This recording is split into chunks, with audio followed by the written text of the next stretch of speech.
श्री शिवाय नमस्तुभ्यम। हर हर महादेव।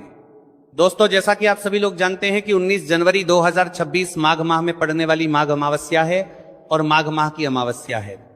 अगर कभी भी मौका लग जाए तो माघ माह का सोमवार अमावस्या के दिन तो आप लोगों को सिर्फ और सिर्फ तुलसी की सूखी लकड़ी वाला उपाय तो अवश्य ही करना चाहिए। इन दोनों का संयोग बहुत ही कम आता है।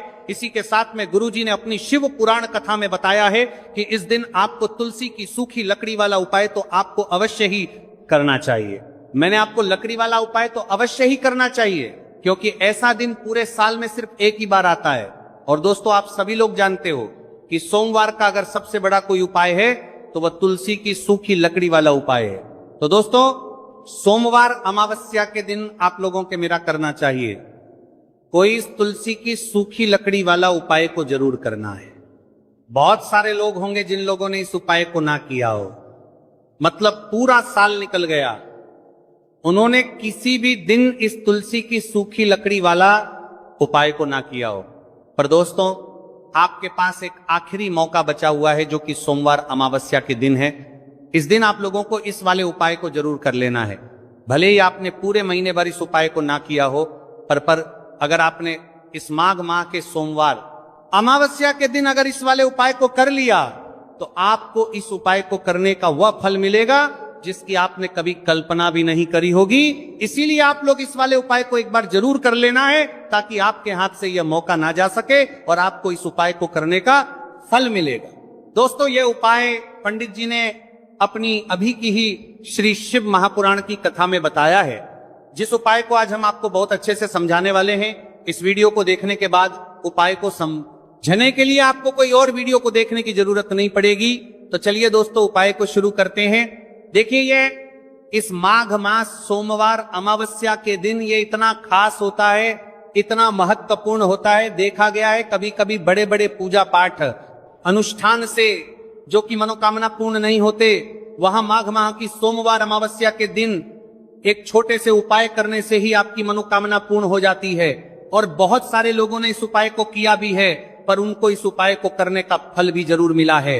अगर आप लोग भी पूछी जाए निप्रामण्य प्रचार की परमा इस उपाय को करना चाहते हैं तो आप इस उपाय को पहले अच्छे से समझ लेना, सुन लेना, उसके बाद करना।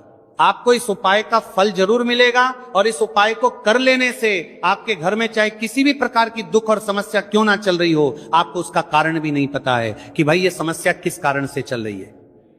उसका कुछ भी कारण हो सकता है, जैसे पितृदोष हो सकता है या किसी भी तरह का मंगल दोष भी हो सकता है। तो इस दिन आप लोगों को ये वाला उपाय कर लेना है। यह कैसा उपाय है जिस उपाय को अगर किसी विशेष दिन पर किया जाए तो भाई उस विशेष दिन का जो है वह तो हमें मिलता ही मिलता है। पर हमने उस दिन पर इस उपाय को किया है तो हमें उससे भी बड़ा फल मिलता है और फल बहुत जल्द ही मिलता है क्योंकि आप इस उपाय को बहुत ही बड़े और विशेष दिन पर कर रहे हो। तो चलिए अब उपाय के बारे में बात करते हैं, लेकिन उससे पहले आप लोगों में को यह जानना आवश्यक है कि आखिर यह उपाय किस समय करना है, किसको करना है और कैसे करना है। तो चलिए हम आगे आपको वीडियो में एक एक कर बता देते हैं। लेकिन उससे पहले अगर आप लोग हमारे चैनल पर पहली बार आए हैं या फिर मेरी आवाज आज पहली बार सुन रहे हैं तो हमारे चैनल को सब्सक्राइब जरूर कर लेना और इस वीडियो को लाइक करके कमेंट बॉक्स में श्री शिवाय नमस्तुभ्यं ओम नमः शिवाय जरूर टाइप कर देना। तो दोस्तों, इस तुलसी की सूखी लकड़ी वाला उपाय को हमें सोमवार अमावस्या के दिन कैसे करना है, किसको करना है, किस समय करना है और कहां पर करना है, ये सारे सवालों के जवाब आपको इस वीडियो में मिल जाएंगे। और जो ये वीडियो देखेगा भाई उसको तुलसी की सूखी लकड़ी वाला उपाय जरूर करना चाहिए क्योंकि इस दिन काला तिल का भी बहुत ही बड़ा और विशेष महत्व होता है। और जब बात आ जाए तुलसी की सूखी लकड़ी वाला उपाय की तो ये सोने पर सुहागा वाली बात हो जाती है और ये एक बहुत ही बड़ा उपाय होता है। अब दोस्तों, इस तुलसी की सूखी लकड़ी उपाय को आखिर करना किसको है, सबसे पहले हम लोग वो बात जान लेते हैं। तो देखो, घर की जो बड़ी माताएं बहनें होती हैं, उन माताओं बहनों में से कोई भी एक बड़ी माता बहन इस वाले उपाय को कर सकती हैं, है। और दोस्तों, अगर आप चाहे तो अपने घर में से सभी सदस्यों को भी इस उपाय को करवा सकते हैं। अगर किसी व्यक्ति की खुद की कोई मनोकामना है, खुद की कोई दुख और परेशानी है जो कि वो अपने लिए ही करना चाहता है, इस वाले उपाय को तो वो खुद अपने लिए भी कर सकता है। बाकी अगर कोई घर में से ऐसा है जो कि अपने पूरे घर परिवार की सुख और शांति के तुल्य लिए ये वाला उपाय करना चाहता है तो भाई वो भी कर सकता है। हो सकता है उसमें भी कोई दिक्कत वाली बात नहीं है। कहने का मतलब यह है कि इस उपाय को हर एक सदस्य भी कर सकता है और पूरे घर परिवार के सदस्य के लिए घर की बड़ी माताओं बहनों में से कोई एक माता बहन भी कर सकती है। माताएं बहनें अगर घर में उपस्थित ना हो या वह यह वाला उपाय ना कर पा रही हो तो फिर घर का कोई बड़ा सदस्य भी इस तुलसी की सूखी लकड़ी वाला उपाय को कर सकता है, चाहे फिर वह पुरुष ही क्यों ना हो, उसमें कोई भी दिक्कत वाली बात नहीं है। उसके बाद में दोस्तों जो अगला प्रश्न निकल कर आता है वो ये आता है इस उपाय को लेकर के कि आखिर इस उपाय को हमें किस समय करना है, सुबह के समय करना है कि शाम के समय करना है। तो देखो इस वाले उपाय को आप लोग सुबह के समय भी कर सकते हो और शाम के समय प्रदोष काल में भी कर सकते हो। अब अगर आप पूछो कि भाई साहब सबसे उत्तम समय कौन सा रहेगा इस तुलसी की सूखी लकड़ी वाला उपाय को करना है, कहा तो हम आपसे बस यही कहेंगे कि इस उपाय को आप सुबह के समय करेंगे तो ज्यादा बेहतर होगा। बाकी अगर प्रदोष काल शाम के समय भी करेंगे तो भी अच्छा होगा, उसमें कोई भी दिक्कत वाली बात नहीं है। तो अब दोस्तों जो अगली सबसे बड़ी और महत्वपूर्ण बात आती है वो ये आती है कि सुबह अगर हम उपाय को करेंगे तो हमें कितने बजे से लेकर कितने बजे तक के बीच में करना है, और शाम के समय प्रदोष काल में करेंगे तो हमें कितने बजे से लेकर कितने बजे के बीच में करना है। तो देखो सुबह जितनी जल्दी हो सके आप उपाय को करने की कोशिश करना। बाकी अगर किसी कारणवश लेट भी हो जाओ, थोड़ी देर भी हो जाए तो 10 या 11 बजे तक भी आप उपाय कर लेना और 12 बजे से ज्यादा देरी ना हो, ठीक है, इस बात का ध्यान रखना। उसके बाद में दोस्तों अगर शाम के समय प्रदोष काल की बात करें, प्रदोष काल का जो समय होता है वो शाम के 0 बजे से शुरू हो जाता है। मतलब शाम के 6 प्रदोष काल की बात करें 0 बजे से शुरू हो जाता है।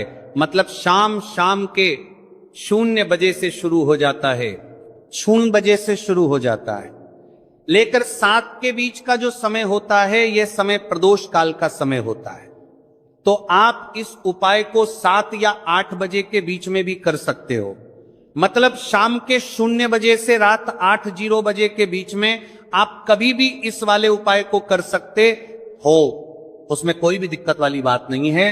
देखिए यदि हम किसी ई प्रकार के उपाय को निश्चित दिन और निश्चित तिथि पर करते हैं तो इसका हमें बहुत अधिक लाभ मिलता है और इन उपायों को करने के बाद हमारे जीवन में बहुत अधिक पर परिवर्तन आता है। साथ ही साथ ये जो उपाय आपके जीवन की सारी परेशानियों को और सारी बाधाओं को दूर करने वाले हैं। देखिए दोस्तों आज के इस पूरे वीडियो में हम आपको 3 चमत्कारिक उपाय बताने वाले हैं और ये तीनों ही उपाय बहुत ही खास और बहुत ही ज्यादा विशेष होने वाले हैं। तो चलिए दोस्तों जाने वाले हैं, लेते हैं गुरुजी द्वारा बताए गए सबसे पहले उपाय के बारे में। अश्विन महाधन प्राप्ति उपाय, तुलसी की सूखी लकड़ी घर में रख देना, बहुत जल्दी करोड़पति बनोगे। इतना पैसा पत्र से बंदोरपति बनोगे, बरसेगा। राधे धे दोस्तों, आपको किसी भी दिन तुलसी की सूखी लकड़ी का उपाय घर पर करना है और ऐसा समझ लीजिए कि तुलसी की सूखी लकड़ी का यह उपाय आपको बहुत जल्दी करोड़पति बनाएगा। क्योंकि जो मेरी अश्विन का महीना है यह श्री हरि विष्णु को सबसे प्रिय महीना है। तो देखिए स्कंद तनगरसर करते हैं। पुराण में आता है कि भगवान विष्णु को सबसे प्रिय अगर कोई महीना है तो वह आश्विन का ही महीना है और आश्विन के महीने में तुलसी के उपाय रातों रात आपके भाग्य को चमकाते हैं। ऐसे में आज की वीडियो में हम आपको तुलसी के ऐसे उपाय बताने जा रहे हैं जो रातों रात आपका भाग्य चमकाएंगे और बहुत जल्दी आपको महादानी बनाएंगे। तो देखिए श्री हरि विष्णु प्रसन्न होते हैं जब भी आप मां तुलसी से जुड़ा हुआ कोई भी उपाय करते हैं। मां लक्ष्मी प्रसन्न होती है जब आप श्री हरि विष्णु को प्रसन्न करते हैं। अब आज की वीडियो में जो उपाय हम आपको बताने जा रहे हैं, इस उपाय को करने से श्री हरि विष्णु तुरंत प्रसन्न होते हैं और सीधे सीधे आप मां लक्ष्मी को प्रसन्न कर लेते हैं। आपके जीवन में आप खुद अपने सौभाग्य को प्रसन्न कर लेते हैं। इसकी तरफ करने के भी आपके जीवन में आप खुद अपने सौभाग्य को प्रसन्न कर लेते हैं, प्राप्त कर लेते हैं इस छोटे से उपाय को करके। तो देखिए सबसे पहले बात कर लेते हैं कि जो मां तुलसी है इनके बिना श्री हरि विष्णु का पूजन और श्री हरि विष्णु का भोग दोनों ही अधूरे हैं। जब भी हम श्री हरि विष्णु को भोग कराते हैं, हम उनको भोग लगाते हैं, उसमें हम तुलसी दल जरूर डालते हैं। एक पत्ता डालेंगे लेकिन तुलसी दल जरूर डालते हैं, क्योंकि बिना तुलसी दल के श्री हरि विष्णु कोई भी भोग स्वीकार नहीं करते हैं। और आश्विन के महीने में तुलसी का पूजन करने से व्यक्ति को सौभाग्य की प्राप्ति होती है। उसके घर में कभी निर्धनता नहीं आती है। आप देखिए, सबसे पहले तो आपको आश्विन के महीने में एक हरा भरा तुलसी का पौधा अपने घर में जरूर लगाना चाहिए। अगर पहले से आपके घर में तुलसी का हरा भरा पौधा है तो बहुत उत्तम है। अगर नहीं है तो आश्विन के महीने के लिए महीने में तुलसी जी का पौधा आप जरूर लेकर आ, क्योंकि सबसे श्रेष्ठ महीना है तुलसी के पौधे को अपने घर में लाकर लगाने के लिए। दूसरी चीज कि देखिए, आश्विन के महीने में या उससे पहले आपके घर में तुलसी जी का पौधा सूख गया है, और अगर तुलसी का पौधा आपके घर में सूखा हुआ है तो उससे कौन सा उपाय है जो आप करके रातों रात अपने भाग्य को चमका सकते हैं। तो देखिए, अगर आपके घर में माध्यम में तुलसी जी का सूखा हुआ पौधा है, इसमें आपको हरे हरे भरे पौधे से उपाय नहीं करना। आपके घर में तुलसी जी का अगर सूखा हुआ पौधा है, उसी से आप उपाय करेंगे। इस चीज का ध्यान रखेंगे।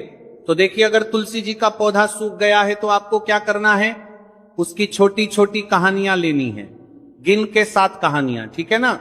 कितनी कहानियां लेंगे? 7 कहानियां लेंगे। थोड़ा सा मौली धागा आपको लेना है और 7 तुलसी की सूखी लकड़ी को एक के अन्न दर एक यानी गट्ठा टाइप का बनाना है और उसको बांध देना है, ठीक है ना। सारी तुलसी की लकड़ियों हमको इकट्ठा करना है और मौली धागे से बांध देना है। बांध देंगे कलावा लपेट कर। अब आपको क्या करना है, रोली का तिलक इस तुलसी की सूखी लकड़ी पर आपको करना है। रोली का तिलक करेंगे। अगर चंदन है तो थोड़ा सा चंदन लगा दीजिए। अब ये तुलसी की जो सूखी लकड़ी है, ये आपको थोड़ी देर अपने घर के मंदिर में रखनी है, श्री हरि विष्णु के सामने। और एक देसी घी का दीपक आपको श्री हरि विष्णु के सामने लगाना है। दीपक गोलबाती का लगाएंगे और उसमें एक चुटकी पिसी हुई हल्दी डाल देंगे, ठीक है ना। श्री हरि विष्णु को हल्दी बहुत प्रिय है। दीपक लगा देंगे। थोड़ी देर बाद जो तुलसी की लकड़ियां हैं उनको ऐसे ही रखा रहने देंगे, तिलक कर देंगे। अब थोड़ी देर बाद आपको क्या करना है, तुलसी की वो जो सूखी लकड़ियां आपने बांधी थी कलावे से, मोली धागे से, अब आपको उन्हें उठाना है। एक छोटे से लाल कपड़े में आप इसको रख लीजिए, ठीक है ना। लाल कपड़े में रख लीजिए, पीला कपड़ा हो तो पीले कपड़े में रख लीजिए। रखने के बाद आपको क्या करना है, इसकी पोटली टाइप की बना देनी है। धागे से लपेट कर मोली धागे से ही पोटली बना लीजिए, आराम से बन जाती है। अब इस पोटली को आपको कहां रखना है, इसे आपको अपने घर के मुख्य द्वार पर टांगना है, ठीक है ना। अंदर